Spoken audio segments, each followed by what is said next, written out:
Human sa Brigada Eskwela ni atong miaging semana, ang mga teachers na usab ang giandam alang sa formal nga pagbukal sa klase karong Hunyo 3. Gipaubo sila sa usa ka seminar. Anang report ni Nico Serino. Gisugdan karong adlaw ang 5 ka adlaw nga seminar alang sa tanang magtutudlo sa Mandaue City Division. Gitapok sila binasi sa subject nga ilang gitudlo ingon man sa grade level. Ang Mandaue City Central School ang mi-house sa training alang sa tanang mga math teachers sa tibuok Mandaue Division. Ang sa ubang subjects didto sab sa laing mga eskwelahan nag-seminar.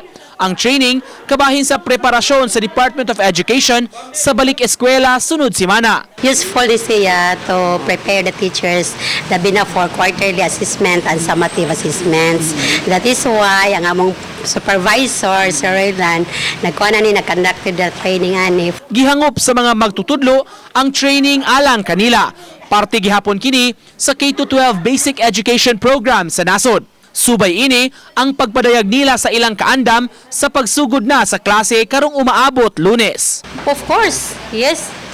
Pwede na after the brigada karon ang teachers na sad prepare. Brigada ang room environment karon the teachers na. Uban ni Godfrey Relien, Nico Sereno, Balitang Bisdak.